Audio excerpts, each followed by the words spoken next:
대한민국의 정책을 집중 탐구하는 여의도 정책 발굴단 시간입니다.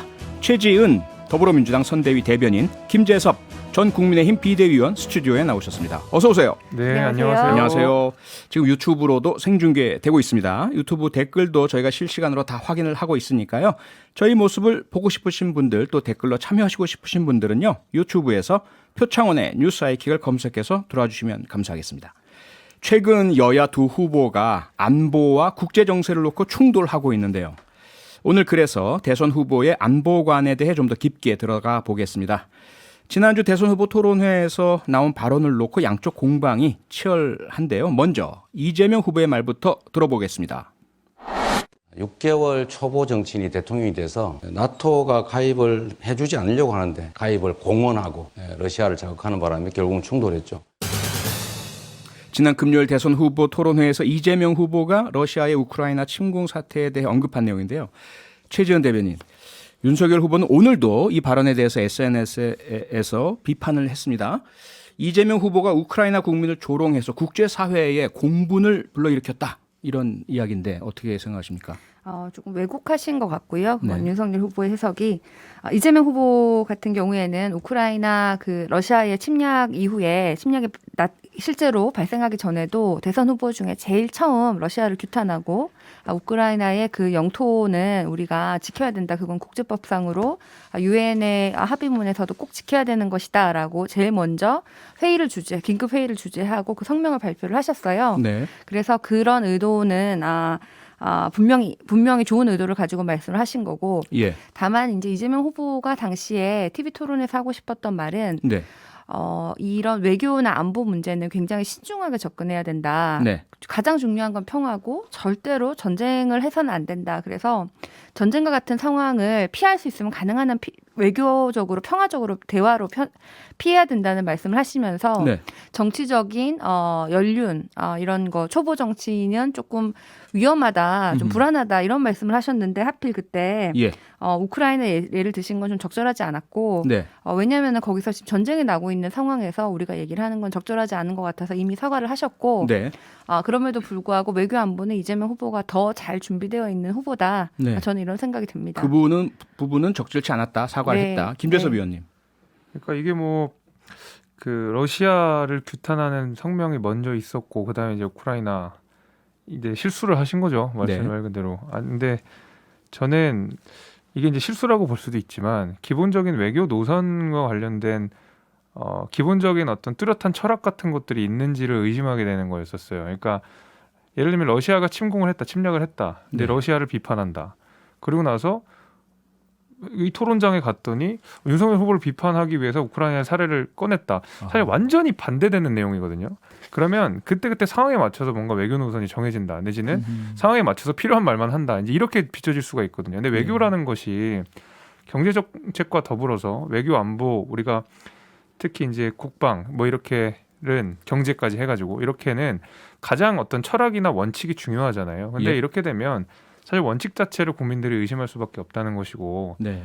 특히 우리가 침략의 역사가 있지 않습니까? 우리는 또 조선에서 이제 일본 일제 강점기의 역사가 있는 나라이기 때문에 그런 발언들은 우리 국민들의 정서에도 대단히 납득하시기 어려웠을 것 같아요. 그러니까 네. 말하자면 조선이 자극해서 일본이 침략했다라는 말과 똑같은 논리를 가지고 있기 때문에 저는 대단히 실수한 말이고 이재명 후보의 외교적 정책 노선이 무엇인지를 심각하게 의심하게 되는 계기였다. 이렇게 생각합니다. 네. 저는 사실 이 계기가 네.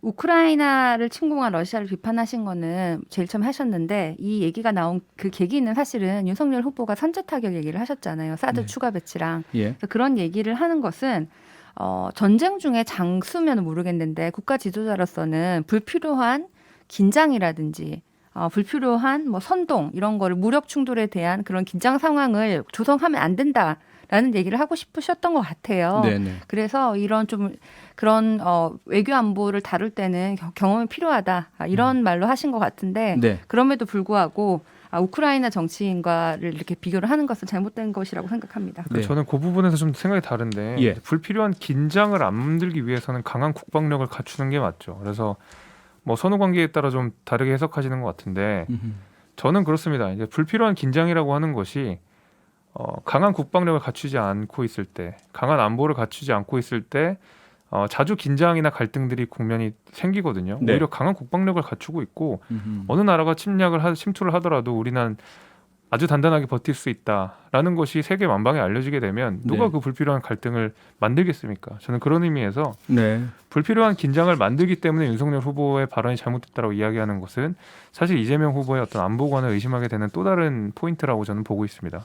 안보관과 국제적인 관계의 원칙이 중요하다는 말씀 두 분 다 주시는데요. 그렇다면 지금 우크라이나에 대한 러시아의 침공으로부터 계속 시시각각 상황이 변하고 있고요. 그 가운데 우리 정부는 우리 정부로서의 대응들을 해왔습니다. 그 부분을 두 분은 어떻게 평가하고 계시는지, 그리고 만약에 지금 이 상황에서 윤석열 후보가 대통령이라면, 이재명 후보가 대통령이라면 같이 똑같은 대응을 하셨을 것인지 아니면 무엇이 어떻게 달랐을 것인지 어떨까요, 김재섭 의원님? 저는 확실한 거는 네, 우리가 한참 뭐 사드도 그랬고 항상 우리가 중국과 북한, 러시아 이렇게 이 3국과 관련돼서는 예, 대한민국이 더 이상 기회주의적인 태도를 보이기 어려운 시점으로 다가왔다라는 말씀을 사실 이 방송에서도 여러 번 한 적이 있었습니다. 네, 그러니까 우리는 사실 미국과 동맹국이잖아요. 예. 근데 동맹국과 같은 지위에서는 사실 균형 외교라고 하는 것이 잘 맞진 않아요. 사실은 동맹국이라고 하면 우리는 이미 미국과 동맹 상태인데 네, 중국과 어떤 식으로 우리가 외교를 펼칠지 계속 여기서 그때는 중국 편, 이때는 미국 편을 드는 것이 사실상 동맹국의 지위로서 맞지 않는 거거든요. 외교적으로도 굉장히 결례인 것이고, 예, 그리고 신냉전이 계속 가속화되면서 결국 우리는 미국과 중국, 그다음에 북한, 러시아와 이 대비되는 자유민주 국가들 간의 이 연대를 훨씬 더 공고히 해야 되는 것이 분명히 필요하다고 생각이 됩니다. 여기에 대해서는 문재인 정부가 또다시 기회주의적인 태도를 저는 보여줬다고 생각하는 게, 네, 공동 제재를 하겠지만 독자 제재는 하지 않겠다라고 문재인 대통령이 말씀을 하셨어요. 청와대에서 그런 말씀을 하셨는데, 이 공동 제재라고 하는 것이 말하자면 공동 제재를 할 수 있는 연합체는 지금 상황에서는 EU밖에 없습니다. 왜냐하면 그 다음에 다 독자 제재예요. 왜냐하면 어떤 네. 이런 국가 단체, 이 조직된 단체 자체가 없기 때문에 예, EU에 해당되지 않는 우리나라는 그냥 독자 제재밖에 없습니다. 공동 제재라는 게 있을 수가 없는데, 유엔에서는 아직까지 제재를 시작하지 않았고요. 그래서 이제 우리나라가 만약에 공동 제재가 아니라, 그러니까 공동 제재는 하되 독자 제재를 하지 않겠다는 말은 그냥 독자 제재를 하지 않겠다는 말과 똑같이 들린다는 거죠. 네, 그렇기 때문에 바로 미국에서도 이에 대해서 말하자면 조치를 한 거 아니겠습니까? 네. 우리가 FDPR에서 한국을 제외하는, 그러니까 미국 그 기술을 사용하는 반도체 이 등등 미국 기술을 사용하는 제품에 대해서 제3국에 수출하는 것을 예, 미국의 일일이 허가를 받는 절차가 있는데, 원래 대한민국은 포함이 되어 있었는데 여기서 배제시켜 버렸거든요, 미국이. 굉장히 지금 우리가 말하자면은 경제적인 면에서도 외교적인 면에서도 미국과 관련돼서 갈등, 불필요한 마찰들을 일으키고 있다는 얘기입니다. 러시아의 눈치를 보면서. 네, 그런 의미에서 저는 훨씬 더 우리 미국과 대한민국 간의 이 동맹 관계를 더 가까이 하고 러시아를 빠르게 제재하고 빠르게 조치하는 방식으로 아마 윤석열 후보는 했을 거라고 생각이 됩니다. 네, 최지은 대변인. 네, 저는 이 외교 안보나 경제 문제가 뭐 이거는 이렇게 해야 되고 이거는 맞고 이렇게 흑과백의 문제가 아니고 굉장히 예민하게 국익에 맞게 합리적으로 유연하게 갈 필요가 있다고 생각을 하는데요. 예, 첫 번째로는 공동 제재에 동참하는 것은 저는 당연히 해야 된다고 하고, 이재명 후보도 제재 동참하겠다는 말을 제일 먼저 하셨어요. 모든 예. 후보들 중에. 네, 그게 한 가지고, 두 번째는 그런 이 제재뿐만 아니라 동맹도 굉장히 중요하다고 생각을 하는데, 네. 이미 우리는 한미 동맹, 우리 정말 공고한 한미 동맹이 있는데 그걸 좀 더 포괄적 동맹으로 경제 지금까지 그 외교 안보뿐만 아니라 경제, 뭐 기후, 방역까지 포괄적으로 네. 동맹을 업그레이드하겠다.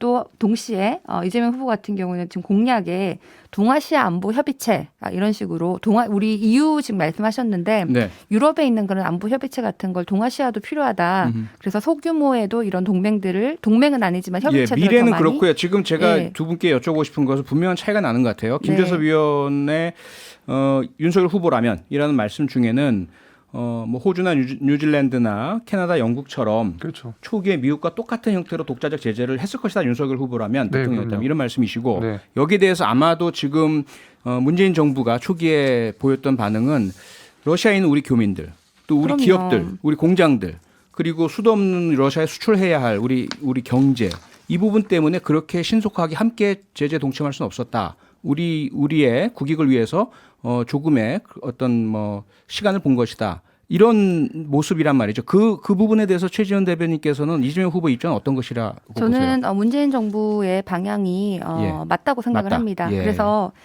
공동 제재에 동참을 하지만은 네. 예를 들어서 우크라이나 근교에 우리 삼성전자라든지 뭐 현대차라든지 여러 기업들이 있고 네. 당장 그 공급망에서도 우리가 몇 가지 품목에 대해서 그리고 우리 교민들에 대해서 당장 제재를 할 것이 아니라 이 대책을 세우면서 제재를 하는 것이 동시에 하는 것이 맞지 흙과 백처럼 이렇게 물처럼 끊어낼 수 있는 것은 아니라고 생각을 하고 알겠습니다. 다만 그럼에도 네. 불구하고 예. 국제사회에서 러시아 규탄하고 우크라이나에 대해서 어떤 지원이라도 아끼지 않겠다고 하고 오늘 네. 이재명 후보랑 송영길 대표 보니까 예. 우크라이나에 지금 기부금까지 내셨더라고요. 예. 그리고 우리가 이제 할 수 있는 다양한 방법을 통해서 하는 것이지. 알겠습니다. 예. 제가 네, 분명한 차이가 있다고 뭐 알겠고요. 일단 여기서 아주 좀 중요한 얘기 하나만 딱 그러세요. 하면요. 예. 그 이제 러시아 교민 말씀하셨지만 아까 제가 예. FDPR에서 이게 우리가 제외된 게 굉장히 중요한데 미국 기술을 사용하는 것 중에 우리나라 대표적인 수출 품목이 반도체거든요. 네. 반도체 및 반도체가 포함된 제품은 우리 수출 규모 전체의 40%에서 50% 정도를 차지합니다.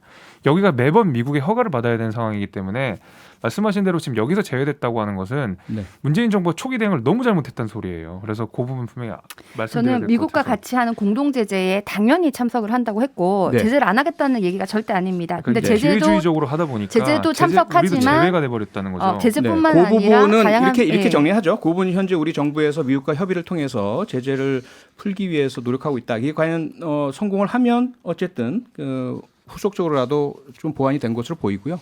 만약에 그게 잘 안 된다면 김재섭 의원의 지적처럼 초기 대응에 같이 참여하지 못한 어떤 대가를 치르고 있다. 뭐 이렇게 되겠죠. 좀 더 지켜보기로 하죠. 저는 또 한 가지 여쭤보고 네. 싶은데 이렇게 잠깐만요. 예. 일단 이 주제는 여기서 마무리 네, 짓고 저희가 또 알겠습니다. 다른 주제가 있어서요.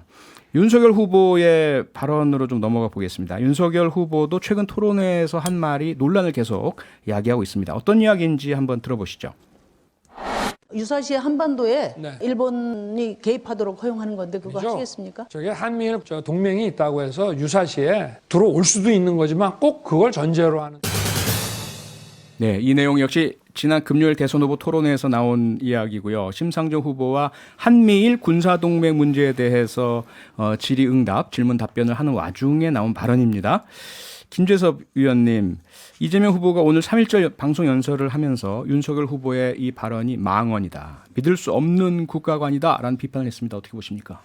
근데 뭐 자위대를 언급하시면서 말씀하셨는데 조금 전에도 들으셨지만 윤석열 후보가 토론 중에 자위대라는 언급을 단 한 번도 한 적이 없습니다. 그러니까 이것을 마치 이제 자위대가 대한민국 영토로 들어와서 무슨 국가 안보의 한 축을 차지하는 것처럼 말씀하시는 거는 네. 사실 뭐 전혀 사실관계에 맞지 않는 말씀들을 하시는 것이고요.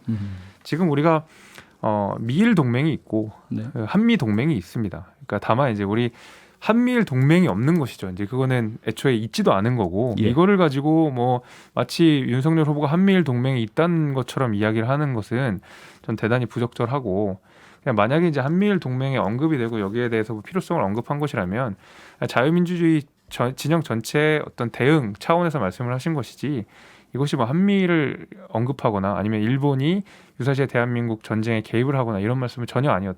들으신 바대로 그겁니다. 이거를 네. 왜곡해서 공격하는 것이 오히려 이재명 후보다. 이렇게 봅니다. 왜곡이다. 왜곡한 공격이다. 최지원 대변인. 이거는 뭐 이재명 후보가 공격한 게 아니고 네. 이 발언이 나가자마자 굉장히 많은 언론에서 여기에 대해서 문제 제기를 한 것이고요. 예. 일본이 개입하도록 허용하자는 거냐, 유사시에 들어올 수도 있는 것이다라고 얘기를 했는데 네. 일본의 개입이 그럼 자위되지 일본에 뭐 다른 군대가 있습니까? 일본 군대 이름이 그런 것이고요. 그래서 여기에 대해서는 대통령 후보라면은 국군 통치권자고 이 발언이 그러면 일본 군대가 한국에 와도 된다라는 말을 그렇게 쉽게 할 수 있는지 굉장히 의문이 들고 예. 이거는 정말 윤석열 후보가 외교 안보 분야에서 좀 준비가 안 되어 있다는 생각이 드는데 네. 오늘에도 사실 그 윤석열 후보의 SNS에 우크라이나 얘기를 하면서 뭐 귤에 막 사람 그림 그린 거를 해가지고 우크라이나를 지금 같이 있다 뭐 이렇게 했는데 굉장히 가볍게 생각하는 거예요. 외교 안보를. 너무 그때 뭐 사드 추가 배치 그 6자 페이스북에 올리듯이 네. 여기에 대해서 정말 이 좀 무게감이라든지 안정감이 없고 무조건 뭐 이거는 시원한 것도 아니고 거의 뭐 장난처럼 외교 안보를 하겠다는 건데 지금 일본 개입까지도 이렇게 쉽게 유사시 들어올 수 있다라고 쉽게 말할 수 있는 것인가 대한민국 국민으로서 좀 안타깝습니다. 네. 지금 쉽게 개입한다는 말을 아까 전에 어디서 했었습니까? 저는 그걸 모르겠네요. 네. 도대체 뭐 어떤 포인트를 잡아서 공격하시는지 저는 잘 자, 다시 한번 제가 정확하게 인용을 해서 말씀드릴게요. 한미일 동맹이 있다고 해서 유사시에 들어올 수도 있는 것이지만 꼭 그걸 전제로 하는 이 뒤에는 생략돼 있고요. 여기에서 이제 들어올 수도 있는 것이지만의 주어가 현재 없다는 말씀을 김재섭 의원께서 주고 계시는 거고 이 발언의 앞선 질문에는 심상정 후보의 질문에는 유사시에 한반도에 일본이 개입하도록 허용하는 건데 그거 하시겠습니까? 라는 질문이었거든요. 그러니까 한미일 동맹 자체가 없고요. 그런 게 아예 없고, 근데 민주당에서 이야기하시는 것이 예. 마지막에 일본의 군대가 언제든지 이제 대한민국에 들어올 것처럼 윤석열 후보가 말했다는 식으로 이야기를 하니까 네. 전혀 그런 차원이 아니었고, 제가 말씀드린 대로 우리가 미국, 그러니까 일본과 대한민국 사이에서는 이제 군사 협정 이런 것은 전혀 없지만은 저도 지소미아라는 우리가 형태로 나름 정보 공유를 하고 있거든요. 네, 군사적 정보 공유를 하고 공유 지금도 하고 공유죠. 있습니다. 그래서 이 하고 있기 때문에 이제 그런 차원에서 이야기를 했던 것이지 네. 한미일 동맹이라는 개념 자체가 없습니다. 지금. 자, 그러면요. 삼불 정책이라고 하지 않습니까? 네. 지금까지 우리가 중국이나 러시아 등과의 관계를 고려해서 미국과의 동맹 관계 속에서 안 하겠다라고 중국이나 러시아에 약속한 것들. 첫째, 사드 추가 배치 안 하겠다. 둘째, 한미일 군사 동맹 안 하겠다. 셋째, MD 미국 미사일 방어 체계에 편입하지 않겠다. 이 세 개에 대해서 윤석열 후보가 이거 깨겠다라는 말씀하신 거 아닌가요? 입장이 어떻습니까? 저는 뭐 그렇지는 않습니다. 그렇지 그러니까 않습니까? 일단 한미일 군사 동맹 자체가 이제 말씀드린 대로 지금 뭐 한국 현실에서 할 수가 있는 상황은 전혀 아니고요. 사드 근데 다만 이제 사드 추가 배치는 그건 공약으로 말씀하셨고. 걸었기 때문에 얼마든지 가능한 거고요. 예. 이제 미국 미사일 방어 체계 같은 경우에도 그렇습니다. 이제 미국이 지구 전체를 방어하는 시스템 기술적 제약 때문에 없어요. 그냥 전투 지구 단위에서 우리가 이 방어 체계들을 갖추고 있기 때문에 말하자면은 없는 목표를 대상으로 지금 이걸 삼불 정책을 하고 있는 거거든요. 그러니까 네. 제 말씀은 예. 애초에 우리가 지구 단위에서의 방어 체계만 갖고 있는 것이지 민주당이 이야기하는 것처럼 무슨 미국의 전 세계 뭐 MD 체계가 다 있어가지고 여기에 우리가 동참하고 말고 할 그런 문제가 아니라는 거죠. 알겠습니다. 최지은 대변인 네, 이 부분 어떻게 보세요? 네, 저는 삼불 정책에 대해서 예. 큰 방향은 그대로 유지를 해야 된다고 그대로 생각하고요. 유지해야 된다? 예, 유지를 예. 해야 되고 크게 봤을 때는 우리는 그 임대중 정부의 햇볕 정책에서 계속 이제 유지가 되고 있는 건데 예. 그 중에서 이제 필요한 거는 보완을 할 수도 있고 조정을 할 수가 있지만 또 김대중 대통령의 햇볕 정책 그리고 문재인 대통령하고 바이든 대통령이 만든 그 한미 공동 선언문 예. 그게 우리의 플랫폼이라고 생각을 합니다. 네. 그런 면에서 삼불 정책에 대해서 큰 기조는 변하지 않지만 네. 다만 국익 중심의 실용 외교. 그래서 이 상황에 따라서 예. 조금 더 무조건 큰 그림을 막 그리고 있는 것보다는 조금씩 이렇게 단계적으로 북한과의 뭐 제재와 그런 북한의 그런 관계를 개선이라든지 예. 이런 것들을 통해서 전반적으로 한반도의 평화 그거만큼은 절대 포기할 수가 없다. 근데 네. 제 생각에는 네. 이제 사드 추가 배치는 삼불 정책은 유지하시면서 LCM은 뭐 이재명 후보도 주장하고 있는 바인데 예. LCM은 되고 사드는 안 되는 이유를 사실 잘 모르겠어요. 음흠. 오히려 LCM은 개발하는데 시간이 더 오래 걸리거든요. 기능은 똑같거든요. 네. 그리고 뭐 레이더나 이런 범위에 있어도 사실 사드랑 기능이 똑같은데 왜 사드는 반대하시고 LCM은 되는지 모르겠습니다. 자, 사드를 추가하자고 하는 사람은 국민의힘이나 윤석열 후보밖에 없고요. 전 브룩스 한미연합 사령관도 사드 추가 배치 필요 없다고 그랬고 최근에 서훈 실장이 미국과 만났을 때도 사드 우리 추가 배치 자주방 필요 스스로의 없다고 기술 했습니다. 개발을 한다는 이런 말씀이시죠? 예. 아니 네, 왜 알겠습니다. 민주당이 미국 말을 듣고 왜 아니 네. 미국에서도 언제부터 그렇게 신뢰하셨다고 그 그건 무기를 계속 말씀하시고요. 할 저는 필요가 마무리 없다 지어야 되겠네요. 그러는데. 여의도 정책 발굴단 오늘은 여기까지 하겠습니다. 지금까지 최지은 더불어민주당 선대위 대변인 김재섭 전 국민의힘 비대위원 두 분과 함께했습니다. 두 분 고맙습니다. 감사합니다. 고맙습니다.